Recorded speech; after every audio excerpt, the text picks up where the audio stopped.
All righty, Dottie, the big game this Sunday, and to get you ready for the Super Bowl partying, I had a chance to talk with comedian and actor Jay Mohr yesterday after the show about the DiGiorno Pizza High Five Challenge.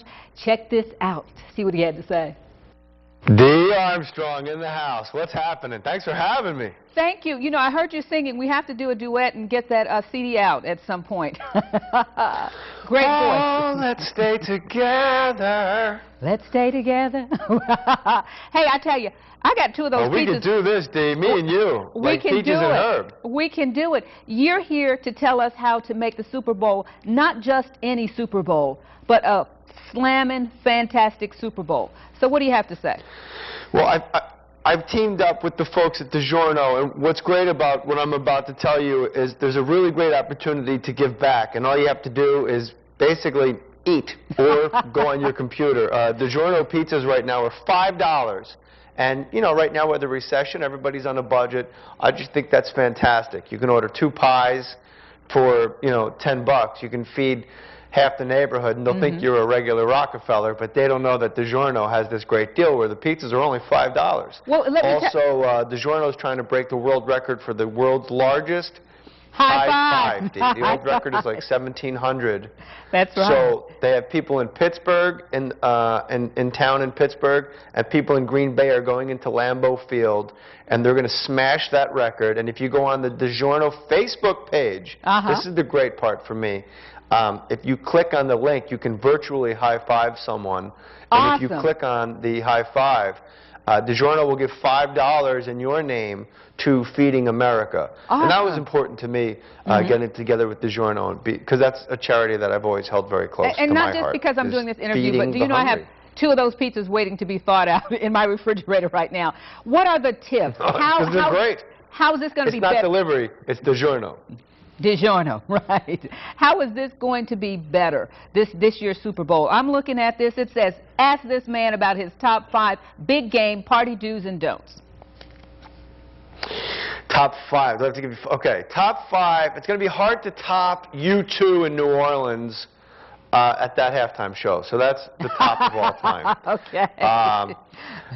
Patriots beating the Rams.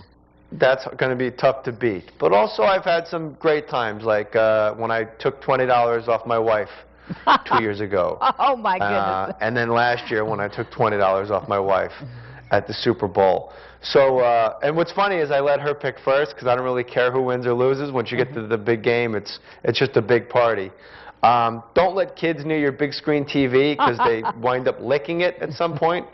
And, you know, it doesn't look right. It doesn't look right when your offensive linemen have children's saliva on their backs. So what's the more homegoing? Go ahead. That's it. Don't sit next to the stats guy. You know, you don't want a guy telling you, you know, where a guy went to college, what his combine stats were, how high he can jump. You just want to watch the game, watch it in your home, get some DiGiorno pizza. Go to the Facebook page, have $5 donated in your name to Feeding America, and that'll be the greatest game of all time right there, feeding people that could really use it. Now, are you going all out? You know, we're kind of sad Atlanta, the Falcons aren't in it, but we're still there. We're going to be watching the game. What's it going to be like at your home, or are you going somewhere else to watch? I'm having a blowout at my house. Me, my wife, and the remote. Wow. Wow. So she's down. But to me, that's heaven. She's my best friend. She's gorgeous, and she'll make out with me whenever I want. So it's kind of like if you're looking for a best friend, that's kind of like the best case scenario for me. Does that mean you guys are rooting for the same person? Who's gonna win, Jay? I'm gonna go Green Bay 2-0. And how's Mrs. Mohr feeling about that? She a Green Bay fan? I don't think she cares. I think she's just happy to be a part of all of this. And, you know, we travel together. I'm in Dallas right now, and Dallas is under a sheet of ice right now. We skated here, actually, Dee.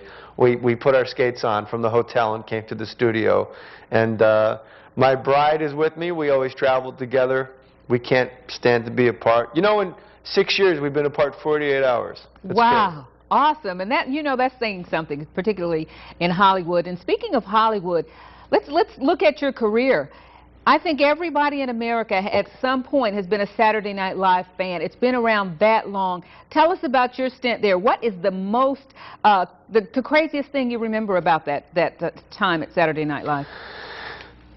The craziest thing I remember, I probably can't say on television, involves Chris Farley standing on a window ledge doing something that you should only do in the privacy of your own home.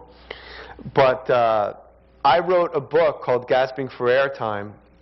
It was a bestseller, actually. It was about being on Saturday Night Live and about my I had panic disorder. And it was basically, I started to write a book about Saturday Night Live, and I realized if I was going to be truthful, I had to write about my panic attacks and how insane that was to have panic on live television. You know, so I would say the most insane thing that happened to me while on Saturday Night Live was thinking I was dying and going crazy and having panic attacks on live television. How did you get up from your seat and can't move, and you have to say what's on the cue card? That was pretty nuts. You're a comedian, and that part of your life obviously wasn't funny. How did you deal with that? Not well. Lots of alcohol, lots of anger, and you know, but they say a gem can't be polished without friction, so I look back at that part of my life as the friction. So I wouldn't be who I am today, which I'm proud of, without having gone through all that, you know, shenanigans back in the day. But also, you know, when you're on Saturday Night Live, you're so lucky to have it, and you want it to go well. So when things don't go your way, there's that extra anxiety of, oh my gosh, I'm in such a tiny club, why can't I make this work? You know, and when you're on Saturday Night Live, it's kind of like being governor. It's always your title. Like you brought it up. I did the Tonight Show last Friday. I was in my intro. Like if you're governor of Georgia, 50 years from now, they're going to go, hi, governor. Yes. So it is a pedigree. It's like an instant comedy pedigree, just being on the show. And I was there with great people, with Sandler and, you know, David Spade and Kevin Nealon, Phil Hartman, and, of course, the most beautiful man I ever met, aside from my grandfather, Chris Farley, was just the actual sun itself. Walked into the room and he showed up. Well, something else is going to follow you, too. Working with Tom Cruise, Jerry Maguire. How was that? That was great. That was my first movie, and I wasn't sure how things were supposed to go or how things work. And when your first movie, you get to work with somebody like Tom Cruise, you're really blessed because Tom is super, super nice. He's on time. He knows all of his lines. There's no goofing off. And he's so kind to everybody, and he remembers everyone's names and their families' names. And if somebody was out sick one day, a month later, he'll say, how's your ankle? Are you okay? And I just watched him and the way he behaved, and I thought to myself, that's how I want to act when I'm on a movie set. I want to be super nice to everybody and remember everybody's name. It should be fun when you go to work. So, you know, because I was impressionable. If I worked with a maniac my first movie, I'd probably just be a real jerk all the time now. Well, that, you know, that was good to hear. He was great. About Tom Cruise. Now, one more time, tell us about that high five challenge before we go and the big Super Bowl game. DiGiorno, it's all $5. DiGiorno pizzas are $5. You can click on the link on the Facebook page for DiGiorno, and they will put $5 to Feeding America, and they are going to demolish the world record for the world's largest high five. Let's get started. Give me a high five now. Come on, Mama. Oh, yeah! There we go. Okay. Number one, $5. Thanks so much for being with us, Jay Mohr, comedian, actor, host, and now pushing that high five in DiGiorno. We'll be back on the Dee Armstrong Show right after this.